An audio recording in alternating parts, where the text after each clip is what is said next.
नमस्कार, आप सभी का स्वागत है। आज जो हम पेपर करने जा रहे हैं वो है मॉडर्न पॉलिटिकल फ़िलॉसफ़ी। आप सभी को पता होगा कि इसका एग्ज़ाम बहुत ही नज़दीक है। मई के अंदर इसका एग्ज़ाम है। जैसा कि हमने ये श्रृंखला स्टार्ट करी है या शुरू करी है कि हम प्रीवियस ईयर के क्वेश्चंस को लेकर एक मॉडल आंसर आपको उपलब्ध कराएं और उस मॉडल आंसर से आप सब सीख पाएँ कि किस तरीके से लिखा जाता है आंसर। आपके सामने एक मॉडल आंसर होगा, आप उससे भी सीख सकते हैं कि किस तरीके से आंसर को फ्रेम करना है, अपना आंसर कैसे प्रेजेंट करना है। तो आज जो हम मॉडर्न पॉलिटिकल फ़िलॉसफ़ी का जो पहला क्वेश्चन है, जो पहला यूनिट है, हम उसको करने की कोशिश करेंगे। तो जो सबसे पहले इस पे मॉडर्न पॉलिटिकल फ़िलॉसफ़ी पे मैंने एक लेक्चर और ले रखा है, 20 मिनट्स का है, जो इनलाइटनमेंट की बात करता है, मॉडर्निटी की बात करता है, मॉडर्न क्या है उस चीज़ के बारे में बात करता है। उसी को आगे कंटिन्यू करते हुए आज का जो मेरा विषय है, जो मैं कर रहा हूँ वो क्या है कि जितने भी पुराने क्वेश्चंस हैं फर्स्ट यूनिट को लेकर, मॉडर्निटी को लेकर, जितने भी 3-4 साल के क्वेश्चंस आए हैं उन सभी को हम देखें और उसमें कॉमन देखें कि किस तरीके से क्वेश्चन पूछा जा रहा है। उस चीज़ों को समझ के आगे हम जो ये जो पेपर होने वाला है मई में, उसको हम ठीक से कर पाएँ।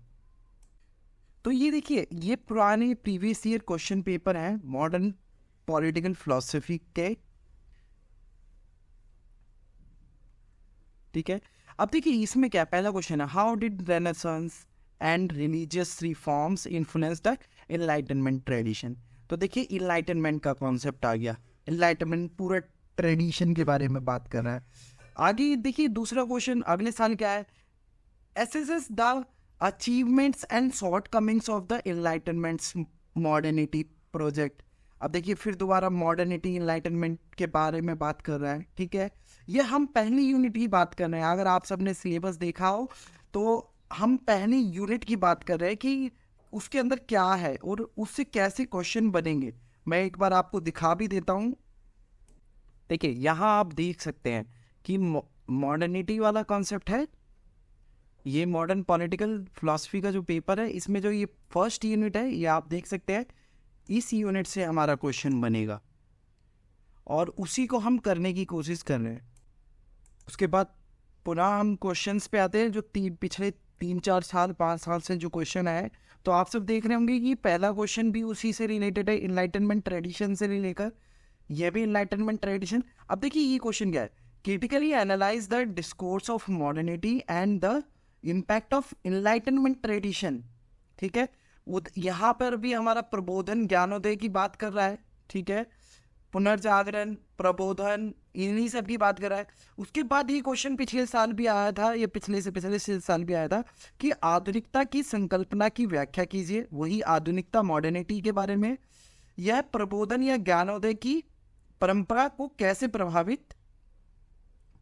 परंपरा से कैसे प्रभावित था। ये देखिए दोबारा से उसी स्वरूप में क्वेश्चन आया है।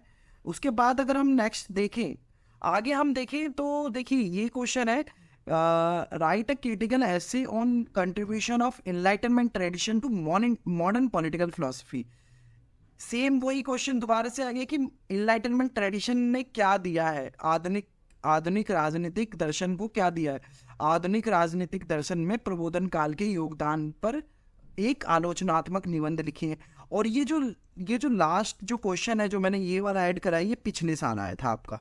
क्या है, मनुष्य का स्वभाव अर्जित संरक्षण से उभरना ही प्रबोधन है।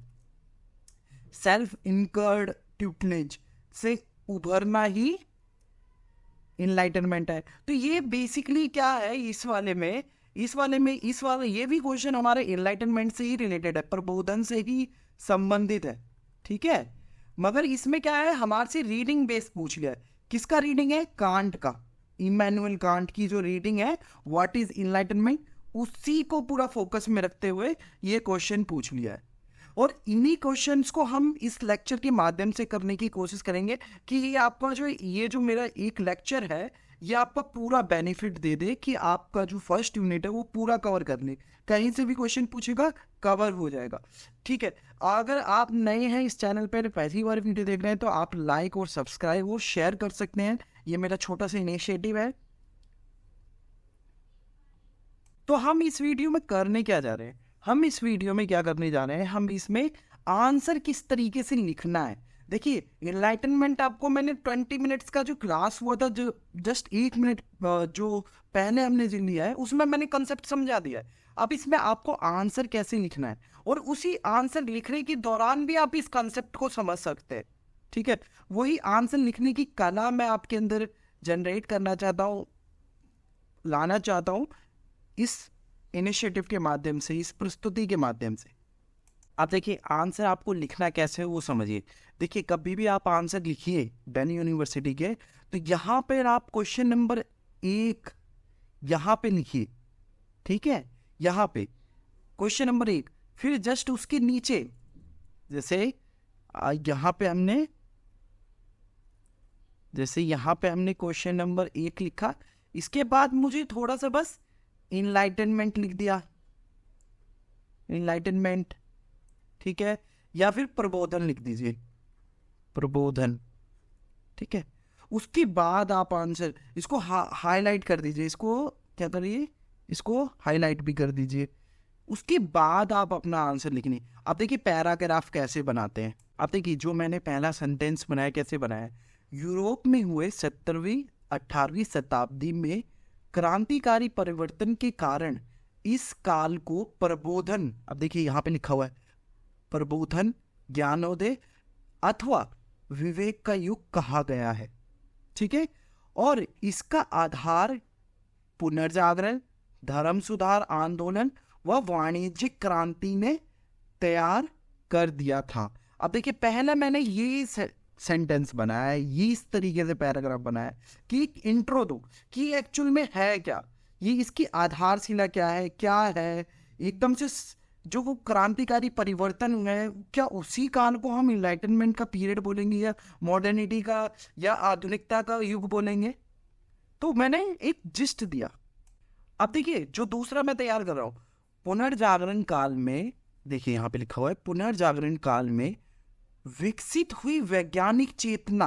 अब देखिए पुनर्जागरण काल किसके ऊपर, साइंस के ऊपर बात कर रहा था। ठीक है, ने तर्क, वैज्ञानिक चेतना ने तर्क अवशेषण की प्रवृत्ति ने 18वीं शताब्दी में परिपक्वता प्राप्त कर ली। जो हम साइंटिफिक वैज्ञानिक चेतना की बात कर रहे, तर्क की बात कर रहे थे, कम्युनिकेशन की बात कर रहे, अवशेषण की बात कर रहे थे, उसने 18वीं शताब्दी में वो एकदम प्रबल हो गई। शुरुआती दौर में वो एक बच्चा था, अब क्या वो एकदम प्रबल हो गई। तो उसी को मैंने लिखा है यहाँ पे। ठीक है, आगे क्या, वैज्ञानिक चिंतन की इसी परिपक्वता या परिपक्व अवस्था को प्रबोधन के नाम से जाना जाता है, इनलाइटनमेंट के नाम से जाना जाता है। अब देखिए मैंने आगे क्या लिखा है, प्रबोधन कालीन चिंतकों ने इस बात पर बल दिया कि ये जो भौतिक दुनिया जो हमारे सामने दिख रही है और जो प्रकृति में होने वाली कोई भी घटना है, उसके पीछे कोई ना कोई व्यवस्थित अपरिवर्तनीय प्राकृतिक नियमों का हाथ है। उसमें हम किसी गॉडली एंटिटी का बात नहीं कर रहे, कोई देवीय शक्ति की बात नहीं कर रहे, हम कह रहे हैं कोई लॉ है, कोई नेचुरल लॉ काम कर रहा है, कोई ना कोई एक नियम काम कर रहा है जो हर चीज एकदम से व्यवस्थित है। उस चीजों को जानना, उस चीजों को किस स्वरूप में जानना, साइंस के आधार पे जानना। हम ज्ञान का जो अर्जन करेंगे वो धर्म के आधार पे नहीं करेंगे कि बारिश हो रही है तो इंद्र देवता करे, नहीं, उसके पीछे साइंटिफिक रीजन क्या है, उसका वैज्ञानिक पक्ष क्या है, उसके आधार पे हमें समझना, उन प्राकृतिक नियमों को समझना हमें। अब आगे देखिए, अब मेरे को आंसर लिखना है तो मुझे ऑथर या थिंकर को भी मेरे को ऐड करना ही पड़ेगा। तो यहाँ पे मैंने किसको, फ्रांसिस बेकन को ऐड करा है। अब क्या है, मैंने उनका क्या आर्गुमेंट लिया है, फ्रांसिस बेकन ने बताया कि विश्वास मजबूत करने के 3 साधन है। आप किसी चीज पे विश्वास करेंगे, कोई भी प्राकृतिक घटना है उसमें, तो उसके लिए 3 साधन है। सबसे पहला साधन क्या है, अनुभव, तर्क और प्रमाण। अब ये 3 चीजों को लिख लो, अनुभव, तर्क और प्रमाण। और देखिए जो फ्रांसिस बेकन है वो क्या है, अनुभववादी है। ठीक है, तो उन्होंने 3 चीजें बताए, अनुभव, तर्क और प्रमाण, तभी हम किसी चीज पे विश्वास कर सकते हैं। और क्या है, और इनमें सबसे अधिक शक्तिशाली क्या है, प्रमाण। अब देखो साइंस जो है ना वो हमेशा प्रमाण की बात करेगा। देखिए जैसे कोर्ट की हेरिंग देखिए, जो कोर्ट्स होते हैं, है ना, कोर्ट्स सुने, तो उसमें क्या बोलते हैं, हर चीज के पीछे एविडेंस दो, एविडेंस।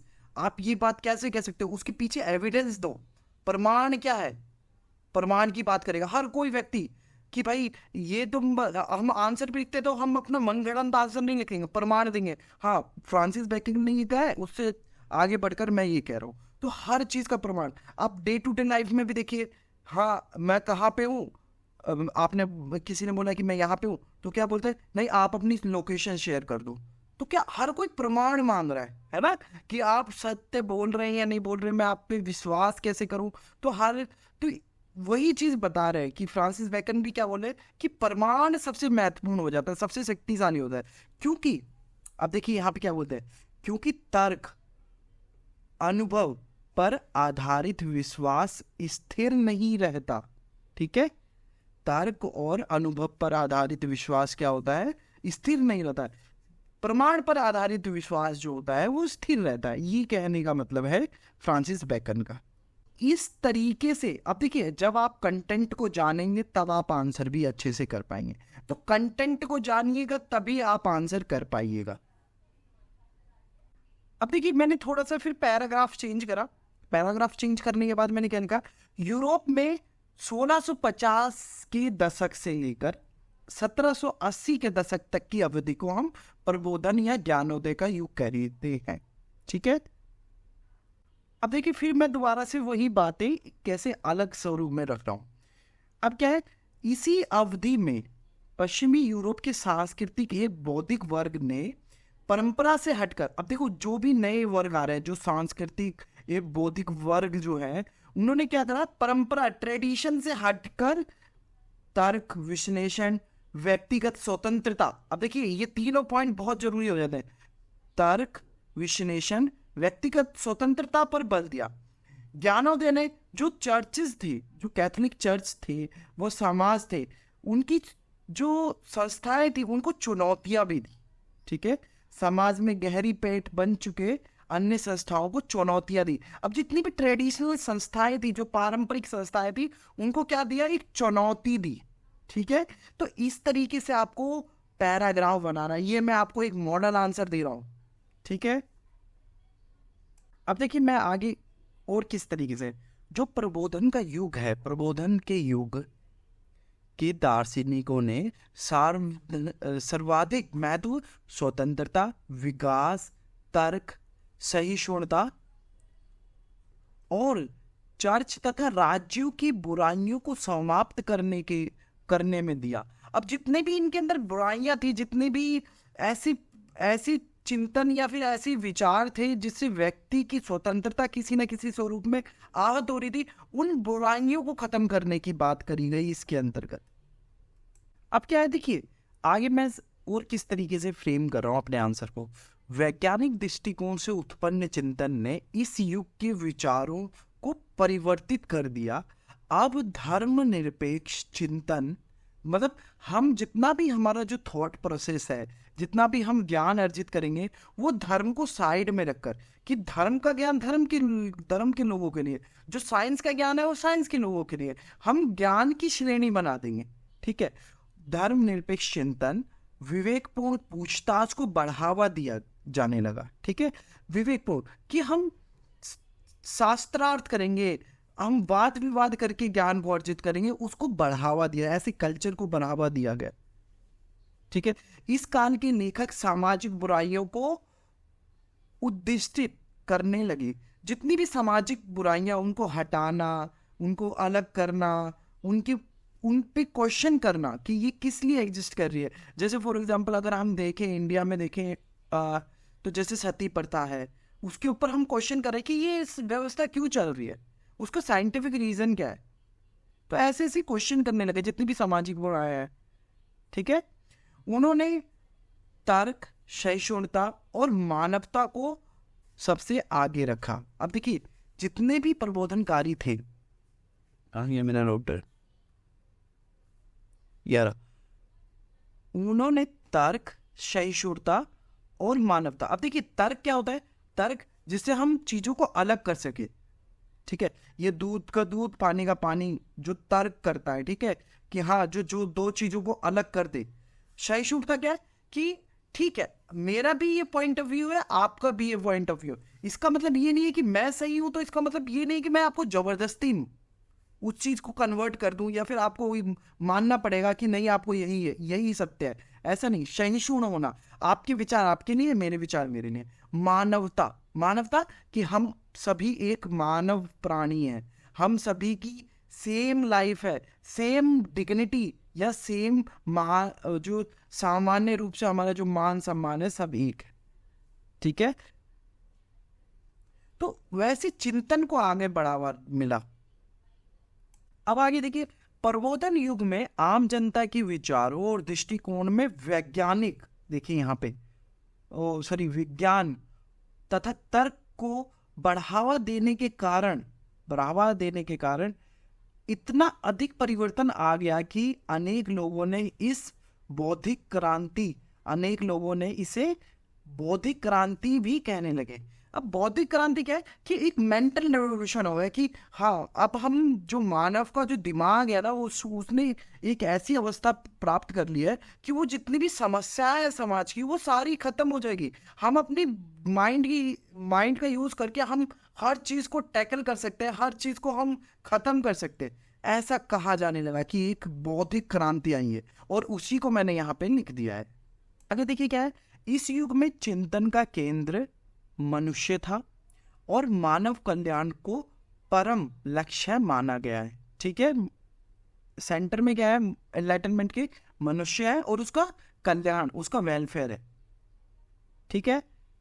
यह एक धारणा बन गई कि जितनी भी संस्थाएं हैं, राज्य हो गया, चर्च हो गया, कोई भी संस्था है, प्राइवेट पब्लिक, सबका एक ही उद्देश्य होना चाहिए, मानव कल्याण, या फिर मानव कल्याण के लिए वो प्रयत्नशील रहे। ये इनलाइटनमेंट का वैल्यू था। अब देखिए इसके बाद क्या होने लगा, अब क्या है कि जो मानव की जो गरिमा है, मानवीय अधिकार, ह्यूमन राइट्स तथा मानवीय आदर्श को स्थापित किया जाने लगा।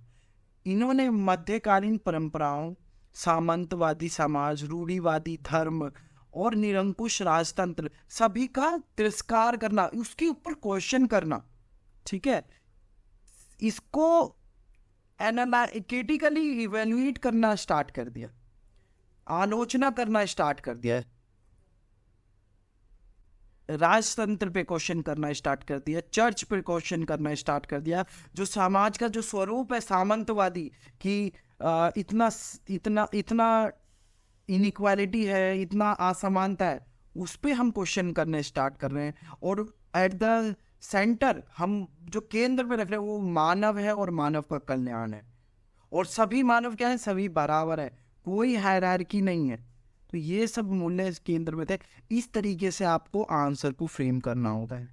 आगे देखते हैं, एक बार हम कांट की रीडिंग भी देख लेते हैं, व्हाट इज एनलाइटनमेंट, जो उनका रीडिंग है। आप देखिए जो इमैनुअल कांट है बहुत इंपॉर्टेंट थी करो जाते हैं प्रबोधन में। क्या बोलते हैं कि वो प्रबोधन को किस स्वरूप में देखते हैं कि आत्मज्ञान मानव की अपनी स्वयं की अपरिपक्वता से उभरना है। जितना भी हमारा इमेच्योरिटी, अपरिपक्वता है ना, उन सब से उभरना ही हमारा आत्मज्ञान है, प्रबोधन है, ठीक है, उससे जोड़ते। तो ये वाली जो लाइन है ये बहुत इंपॉर्टेंट हो जाती है। अपनी स्वयं की अपरिपक्वता से उभरना ही आत्मज्ञान है। उन्होंने अपरिपक्वता को दूसरे के मार्गदर्शन के बिना अपनी समझ का उपयोग करने में असमर्थता के रूप में परिभाषित किया। कि देखो कई बार क्या होता है कि हम हर बार गाइडेंस लेते हैं हर चीज के लिए, हम अपना नॉलेज, जैसे मैं आंसर आपको बता रहा हूँ बट आप अपना माइंड नहीं यूज कर रहे कि सर ने इस तरीके से बोला है, मैं इस तरीके से भी आंसर लिख सकती हूँ। तो अपना माइंड यूज करना, उसको बोला है इनलाइटनमेंट। क्लियर हुआ कि आप अपनी दिमाग को, अपने माइंड को, अपने चिंतन को प्रयोग करिए, ठीक है। उसके बाद क्या है, ज्ञानोदय इसीलिए वह प्रक्रिया है जिसके द्वारा व्यक्ति अपनी सोच में परिपक्वता और स्वतंत्रता प्राप्त कर सके, कि आप अपने लिए खुद सोचने लगो, ठीक है। और जब सोचोगे, जब आपके पास नॉलेज होगा, अब देखिए अब मैं आंसर लिख पा रहा हूँ, तो इतने सारे एज अ आंसर क्यों लिख पा रहा हूँ? क्योंकि मैंने फ्रांसिस बेकन का आइडिया भी पढ़ा था, जो मैंने पिछली स्लाइड में लिखा, इमैनुअल कांट का भी। और अब देखिए, मैंने जब कुछ पढ़ा ही नहीं है तो फिर मेरे पास आइडिया कैसे आएगा? जब तक मैं पढ़ूंगा नहीं, जब तक मैं आगे से दे पाऊंगा आपको वो आइडियाज। तो पढ़ना जरूरी हो जाता है यहाँ पे। तभी तो आप कंटेंट प्रोड्यूस करोगे। जब आपके माइंड में कुछ होगा नहीं तो फिर कैसे कंटेंट प्रोड्यूस करोगे?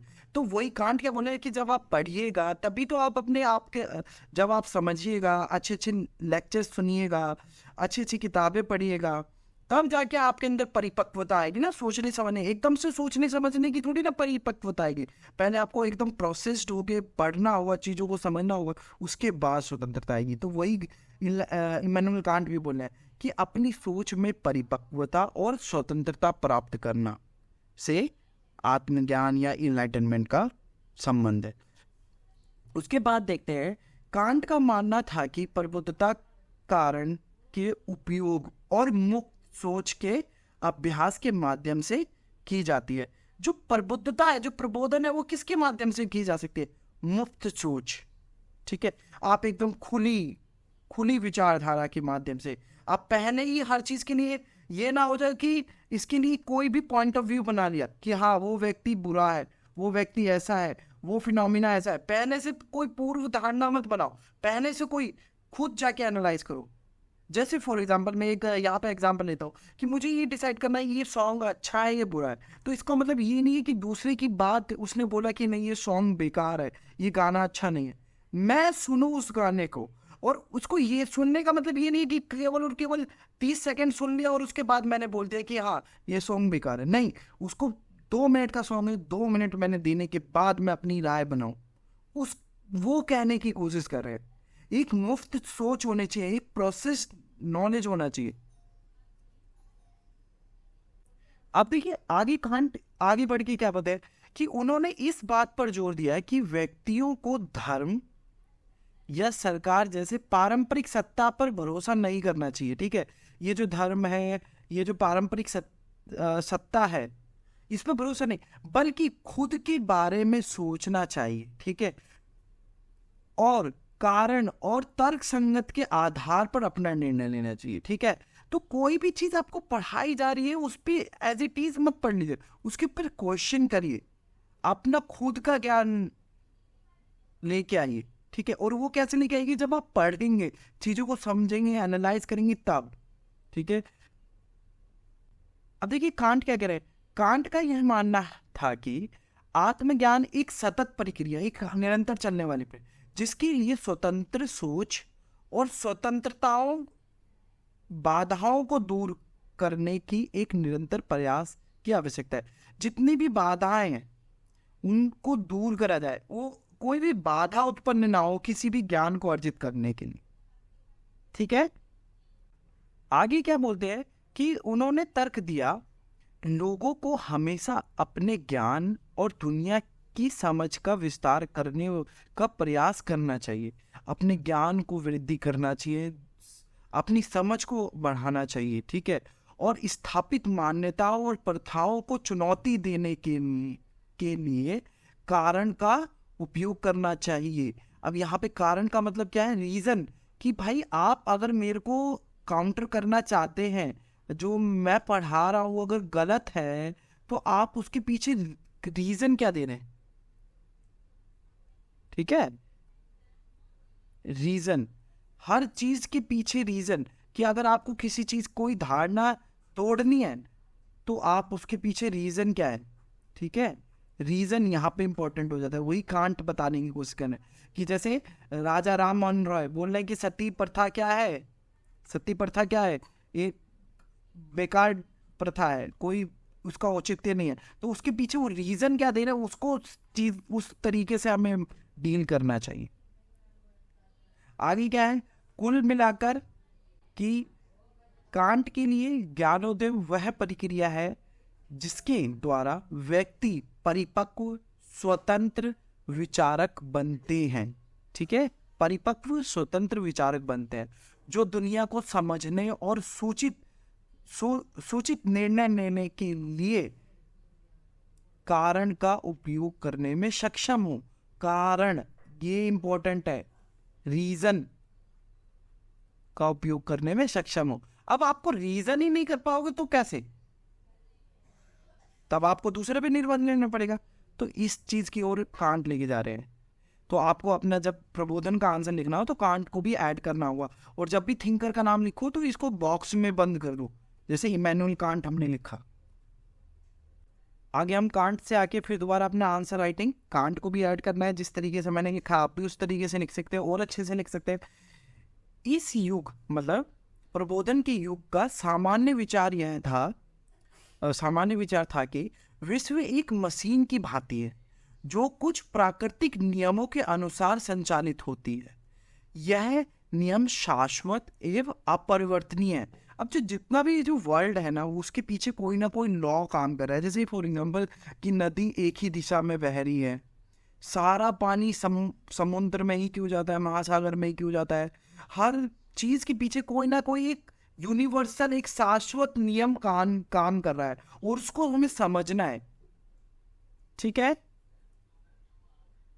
यही प्रबोधन का मेन उद्देश्य था, मेन पर्पस था, या फिर प्रमुख उद्देश्य था। आगे क्या है कि क्या है कि ये जो प्रबोधन का युग है कि मनुष्य को ये जो जितने भी प्राकृतिक नियम है ना, इनको समझना चाहिए। इनको एक्सपेरिमेंट्स के माध्यम से समझना चाहिए, किस तरीके से नियम काम कर रहे हैं। अब देखिए, जब आप ये चीज़ें समझने लगेंगे तो आप हेलीकॉप्टर भी बना सकते हैं, हवाई जहाज भी बना सकते हैं, मशीनें बना सकते हैं, ऐसी ऐसी मशीनें बना सकते हैं जिससे बहुत चीज़ें कंट्रोल करी जाए, वर्षा को लेके आ सकते हैं। ये प्राकृतिक नियमों को समझने के बाद ही हो सकता है।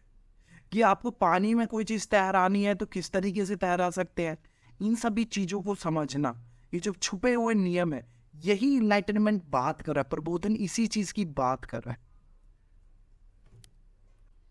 आगे क्या बोलता है, बुद्धि और तर्क द्वारा इन प्राकृतिक नियमों का ज्ञान प्राप्त किया जा सकता है। बहुत इंपॉर्टेंट हो जाती है बुद्धि और तर्क, किसको जानने के लिए, प्राकृतिक नियम। प्राकृतिक नियम क्या है कि हर चीज किस तरीके से व्यवस्थित है। कि जैसे देखिए, मानव शरीर ही है, किस तरीके से काम कर रहा है, कौन सा हिडन फैक्टर है, क्या चीज है प्रकृति में। देखिए क्यों आग ऊपर की तरफ जा रही है, ठीक है। ये चीजों को समझना, इस चीजों को क्वेश्चन करना, जानोगे, क्वेश्चन करोगे तभी ज्ञान मिलेगा। और क्या है, ये जो प्राकृतिक नियमों का जो ज्ञान हम प्राप्त करेंगे वो किसके ऊपर आधारित होना चाहिए, जो नियम तर्क और बुद्धि की कसौटी पे खड़े उतरे, कि हम उसे बता सके, एनालाइज कर सके, वैज्ञानिक रूप से हम बता सके कि वो सही है, ये ज्ञान सबसे श्रेष्ठ है, ठीक है। लेकिन जो तर्क बौद्धिक में ना होकर केवल प्राचीन मान्यताओं, विश्वासों पर और परंपराओं पर आधारित तो वह मनुष्य के लिए हितकारी नहीं हो सकते। अब इधर आगे क्या है कि जितने भी जो पुराने ट्रेडिशनल मोड ऑफ एजुकेशन था, जो शिक्षा पद्धति थी, जो केवल कहानियों पर आधारित थी, वो काम नहीं देगा।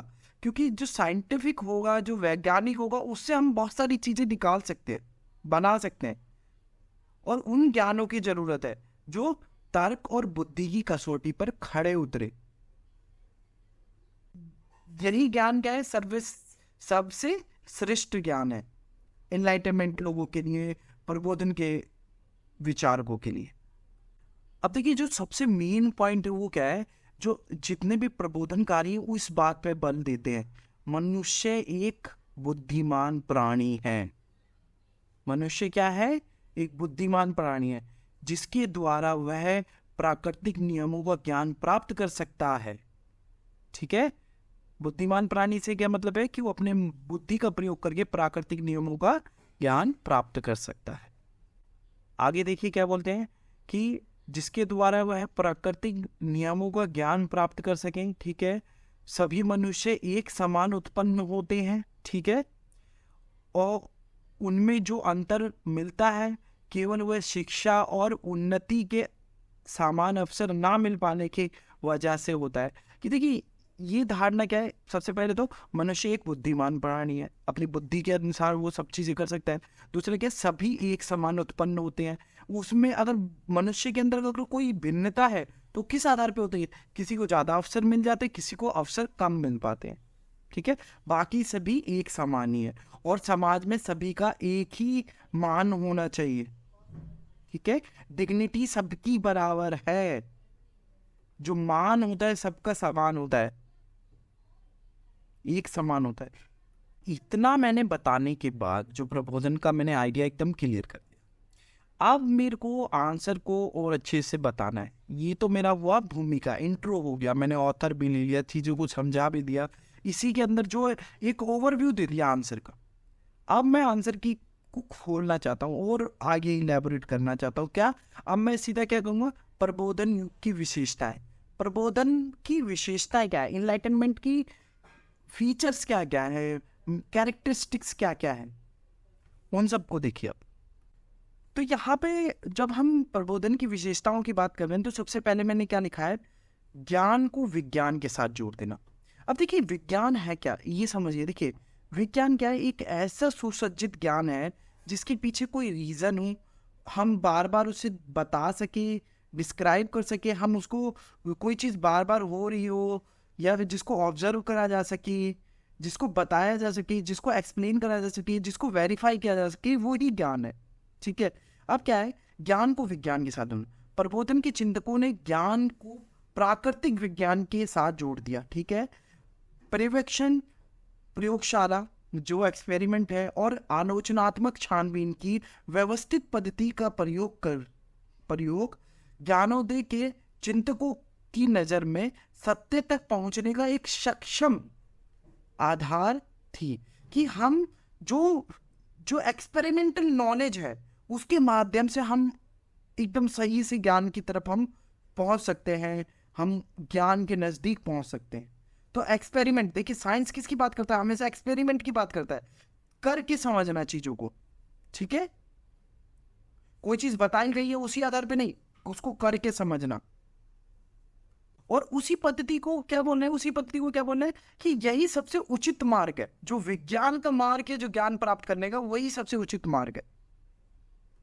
आगे देखिए क्या लिखा है, उनके मुताबिक जो भी जितने भी प्रबोधन के विचारक हैं, ज्ञान को प्रयोग एवं परीक्षा योग्य होना चाहिए। प्रयोग, उसको बार बार प्रयोग करके भी देख सकते हैं, और परीक्षा मतलब उसको वेरीफाई कर सकें कि हाँ ये है ये नहीं, हर चीज़ को वेरीफाई करते हैं ना, जैसे डॉक्यूमेंट वेरिफिकेशन, तो ज्ञान भी ऐसा होना चाहिए उसको बार बार वेरीफाई भी कर सकें, ठीक है। आगे देखिए क्या लिखा है कि इसके पास ऐसे प्रमाण होने चाहिए जो बोधगम्य हो और मानव मस्तिष्क की पहुंच में हो, ठीक है। ये नहीं कि मानव मस्तिष्क के बाहर ज्ञान नहीं, मानव मस्तिष्क भी वहाँ के न सीमा तक हो, ठीक है, कोई भी मानव मस्तिष्क से परे नहीं होना चाहिए, ठीक है। ज्ञान की इस धारणा के आधार पर प्रबोधन ने प्राभौतिक अनुमान जो अलौकिक है और ज्ञान में विरोध बताया। जो हम बोलते हैं ना कि ये परलौकिक ज्ञान है, ये लौकिक ज्ञान है, तो उसमें विरोध किया, ठीक है। और विज्ञान किसकी बात करता है, परलौकिक की या लौकिक की, हमेशा लौकिक ज्ञान की बात करता है, ठीक है, जो लोक में हो। उसके बाद जो दूसरा पॉइंट है, प्रयोगशाला व परीक्षण पर बल। अब देखो जितना भी मध्य युग में ईसाई मत का प्रभाव था, ठीक है, मध्य युग में ईसाई मत का प्रभाव इसलिए माना जाता था कि ईश्वर द्वारा निर्मित और दुनिया को मनुष्य नहीं जान सकते हैं, कि जो ईश्वर ने बनाई है उस दुनिया को मनुष्य नहीं जान सकते हैं, ठीक है। इस परिभाषा के मुताबिक यह दुनिया मानवीय बुद्धि के लिए अगम्य है, ठीक है। मनुष्य है ब्रह्मांड के बारे में सत्य का केवल उद्घाटन हो सकता है, इसलिए उसे केवल पवित्र पुस्तकों के माध्यम के जरिए जाना जा सकता है। अब क्या है, इधर जितना भी जो रिलीजियस सेंट्रिक नॉलेज था उसी को वैलिडिटी मिल रही है, ठीक है। और ये बोला जाता था कि जितना भी ज्ञान है वो पवित्र पुस्तक, कुरान हो गया, बाइबिल हो गया, जो भी जितनी भी पवित्र ग्रंथ है उनके माध्यम से समझा जा सकता है, ठीक है। और क्या बोलते हैं आगे देखिए, जहां ज्ञान का प्रकाश अलौकिक नहीं होता वहां विश्वास की ज्योति से रास्ता सूझता है। तो देखिए विश्वास की बात पे ज्यादा बोलते हैं, जितने भी ग्रंथ है वो क्या बोलते हैं, विश्वास करो विश्वास करो विश्वास करो। तो वो वाला कोट यहाँ पे है, देखिए, तो यही जो विश्वास है, यही क्या है, मध्य युग की विशेषता है, यही विश्वास। अब जो ज्ञानोदय, अब वो इन्हीं चीजों को तो खारिज करा है कि भाई, ज्ञानोदय ने क्या करा, ज्ञानोदय ने इस नजरिए को खारिज कर दिया और दावा किया कि जिन चीजों को बुद्धि के प्रयोग या व्यवस्थित परिवेक्षण के से नहीं जाना जा सकता, वह क्या है, मायावी है। ठीक है, अगर हमारी बुद्धि एक्सपेरिमेंट के द्वारा अगर हम नहीं समझ सकते, परिवेक्षण के द्वारा, तो वो मायावी है, वो नॉलेज कैसे नॉलेज। ठीक है, ये किसका मत है, प्रबोधन, जितने भी थिंकर है उनका। आगे क्या बोलते हैं कि मनुष्य ब्रह्मांड के जो रहस्य है, ब्रह्मांड के रहस्यों को पूरी तरीके से समझ सकते हैं।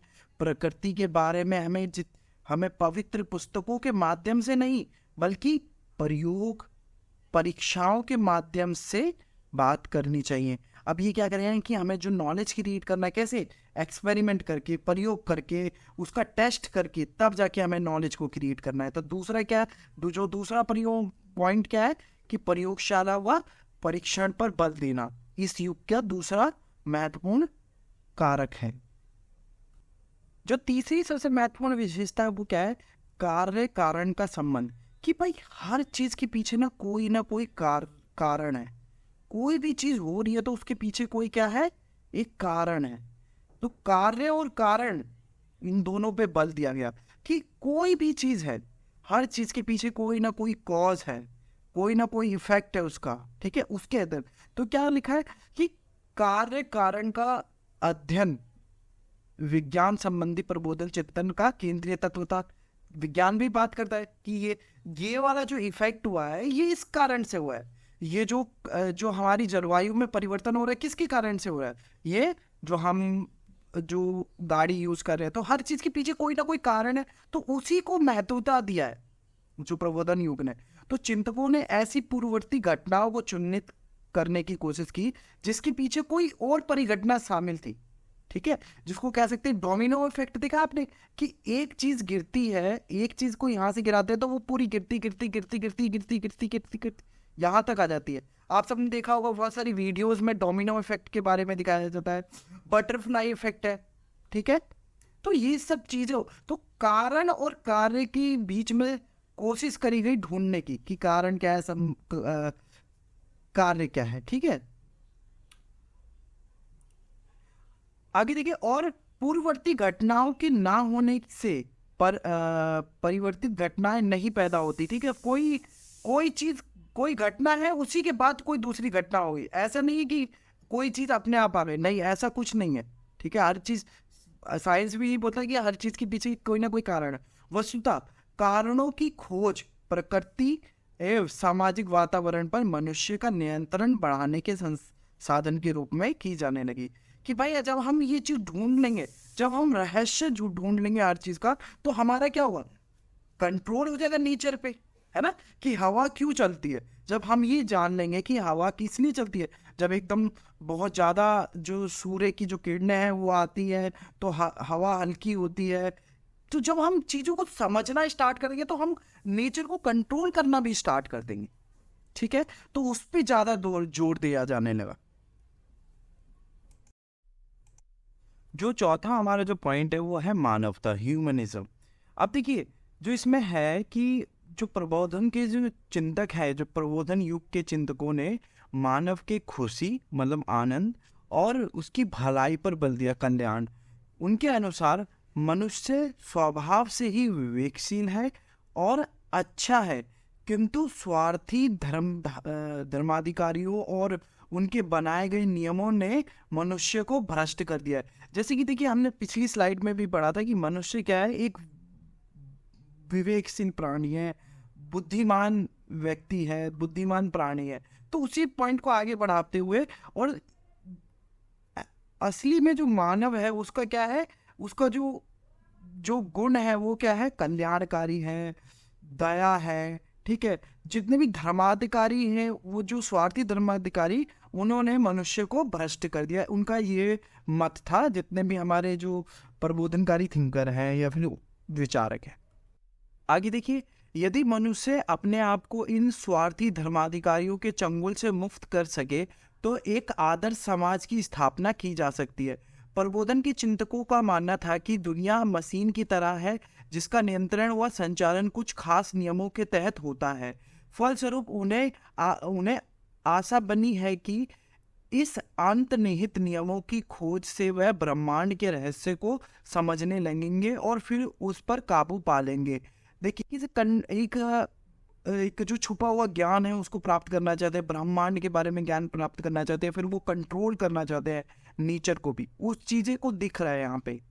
आगे देखिए क्या है, इसका उद्देश्य व्यक्ति को अपने पर्यावरण पर नियंत्रण स्थापित करने में समर्थ बना देना तथा ताकि वह प्राकृतिक शक्तियों की विध्वंसात्मक शक्तियों से अपनी रक्षा कर सके, साथ ही साथ प्रकृति की ऊर्जा का मानव जाति के फायदे के लिए इस्तेमाल कर सके। अब देखिए जितनी भी सुनामी, बाढ़ जितनी भी आती है, अगर हमको पहले से ही नॉलेज हो जाएगा तो हम इन चीज़ों को कंट्रोल कर सकते हैं। जितनी भी प्राकृतिक त्रासदी है उनको रोक सकते हैं। तो इन सब चीज़ों के बारे में ज्ञान प्राप्त करना और मानव जाति का कल्याण हो सके, ऐसी ऊर्जाओं के स्रोत निकालना जिससे मानव जाति का कल्याण हो सके, उस पर बल देता है, उस ज्ञान के ऊपर वो बल देता है। और इसका एम क्या है, केंद्र विषय क्या है कि मानव कल्याण करना। अब इसी में एग्जाम्पल देख लीजिए, जैसे न्यूटन ने प्रकाश के मौलिक रहस्यों को पता लगाया, प्रकाश विज्ञान की स्थापना करी। बेंजामिन फ्रैंकलिन ने कई लोगों ने विद्युत की खोज करी, जैसे लाइट, इलेक्ट्रिसिटी। अब ये भी देखो, जो विद्युत है जिसके बिना आज आप खाना भी नहीं खा सकते, इसका खोज कहाँ से हुआ? यही इनलाइटनमेंट से ही तो हुआ कि क्वेश्चन करना स्टार्ट कर दिया कि हाँ लाइट क्रिएट करी जा सकती है, नहीं करी जा सकती, क्या हमें केवल और केवल सूर्य पे ही भरोसा रखना पड़ेगा? ठीक है। अब जो लास्ट और अंतिम पॉइंट क्या है कि स्वतंत्रता और समानता पर बल देना। ठीक है, स्वतंत्रता किस स्वरूप में? शोध के स्वरूप में, विचार को रखने के स्वरूप में। समानता किसे? मानव जाति समान रहे। आगे हम देखिए, ज्ञानोदय के चिंतक स्वतंत्रता स्वच्छंदता की हिमायती थी। ठीक है, दिदरो ने व्यक्ति की स्वतंत्रता के पक्ष में तर्क देते हुए कि प्रकृति ने किसी को भी दूसरे का आदेश देने का अधिकार नहीं दिया है। स्वतंत्रता देवीय दान है, एक प्राकृतिक, हमें प्रकृति से मिली है, देवीय दान है। प्रबोधन के चिंतकों ने कहा कि सब मनुष्य एक समान उत्पन्न होते हैं, उनमें से जो विषमताएं पाई जाती है इसका कारण केवल यह है कि सबको शिक्षा और उन्नति का अवसर समान नहीं मिलता। प्रबोधन ने प्रकृति के महत्व को प्रतिपादित किया है। ठीक है, चिंतकों के अनुसार प्रकृति अपने सरल स्वरूप में सौंदर्य से परिपूर्ण है और प्रकृति की ओर लौट चलना एक प्रकार से स्वतंत्रता की ओर लौट चलने के बराबर है। कितनी अच्छी बात कही है। ठीक है, अब देखिए यहाँ वाला, ये वाला जो पॉइंट है, इधर वाला क्या है, पुनर्जागरण और जो प्रबोधन है उसमें थोड़ा सा हम अंतर कर लेते हैं। देखिए, पुनर्जागरण कालीन मध्यवर्गीय अभी आत्मविश्वास से युक्त नहीं था। जितना भी पुनर्जागरण वाला काल था, रेनेसांस वाला काल था, उसमें आत्मविश्वास पूरी तरह से नहीं था। अंततः वह इस बात पर बल देते थे कि अतीत से प्राप्त ज्ञान ही श्रेष्ठ है। जितना भी रेनेसांस वाला जो पीरियड था वो क्या बोलते थे कि जो अतीत से हमें ज्ञान प्राप्त है उसी के आधार पे आगे बढ़ना है। ठीक है, और बुद्धि की बात करते हुए स्वतंत्र रूप से ग्रीक एवं लैटिन साहित्य पर बल देते थे, जबकि प्रबोधनकालीन मध्य वर्ग में शक्ति और आत्मविश्वास आ चुका था। अब देखो, ये जो टाइम पीरियड था वो थोड़ा लचीला था। इस वाले पीरियड में जो प्रबोधनकालीन है, जो एनलाइटनमेंट एज है, उसमें क्या है, शक्ति और आत्मविश्वास आ चुका है कि हम अपने माइंड को यूज करके हम हर पजल को सॉल्व कर सकते हैं, हर फिनोमिना का हमें नॉलेज हम क्रिएट कर सकते हैं। ठीक है, इस कारण उसने राजतंत्र की निरंकुशता एवं चर्च के आडंबर के खिलाफ आवाज उठाई और तर्क के माध्यम से अपनी बातों को व्यक्त किया। तो इन सब चीजों को काउंटर करा। ठीक है, उसके बाद देखें, पुनर्जागरण का बल सैद्धांतिक पक्ष पर था। ठीक है, कि केवल थ्योरेटिकल बातें कर रहा था, सैद्धांतिक रूप से काउंटर कर रहा था, जबकि प्रबोधन का मानना था कि ज्ञान वही है जिसका परीक्षण किया जा सके, जो ज्ञान जिसको एक्सपेरिमेंट किया जा सके और जो व्यवहारिक जीवन में उपयोग में लाया जा सके, जो व्यवहारिक जीवन में हमारे, जैसे अब प्रबोधन की वजह से हमारे पास इलेक्ट्रिसिटी आया, देखो कितना फायदा हुआ। इस तरह प्रबोधनकालीन चिंतन का बल व्यवहारिक ज्ञान पर था, ठीक है, व्यवहारिक। पुनर्जागरण कालीन में वैज्ञानिक अन्वेषण निजी प्रयास का प्रतिफल था। दूसरी तरफ प्रबोधनकालीन वैज्ञानिक अवशेषण अन्वेषण तथा वैज्ञानिक क्रांति सामूहिक प्रयास का नतीजा था, ठीक है। वो निजी बात की कि वो व्यक्ति परक था, और ये क्या था, सामूहिक, ये सामूहिक रूप से कार्य कर रहे थे, ठीक है। तो यहीं पे हम अपना लेक्चर समाप्त करते हैं। आप इस तरीके से अपना आंसर लिख सकते हैं, ये पॉइंट्स भी ऐड कर सकते हैं, ठीक है, थोड़ा एनालाइज के लिए। और बाकी ये पॉइंट जरूर ऐड कर दीजिएगा ये जिसमें पुनर्जागरण और प्रबोधन में अंतर किया गया है। पुनर्जागरण और प्रबोधन, प्रबोधन में अंतर। और जब आपका आंसर समाप्त हो जाए तो यहाँ पर एक लाइन डाल दीजिए, सबसे अच्छा रहेगा। और जितना भी स्पेस यहाँ पे अगर कोई बचा है तो जो नेक्स्ट क्वेश्चन स्टार्ट करना है, जैसे अब हमारा पहला आंसर खत्म हो गया तो दूसरा क्वेश्चन भी हम यहाँ पे क्वेश्चन आंसर नंबर लिखना है। जैसे दूसरा क्वेश्चन यहाँ पे जो टाइटल है, जैसे मान लीजिए आप मॉडर्निटी के ऊपर कोई क्वेश्चन लिखने, तो ये लिख के मॉडर्निटी, ठीक है। या अगर आप हिंदी में लिख रहे हैं तो यहाँ पे आधुनिकता लिख दीजिए, ठीक है, और इसको हाईलाइट करके अपना यहाँ से आंसर स्टार्ट करिए। बहुत बहुत धन्यवाद। आपको अगर ये लेक्चर अच्छा लगा हो तो प्लीज़ शेयर करिएगा। आप कंट्रीब्यूट कर सकते हैं हमारे आप अबाउट में जाके, और do share, do like and do subscribe. धन्यवाद।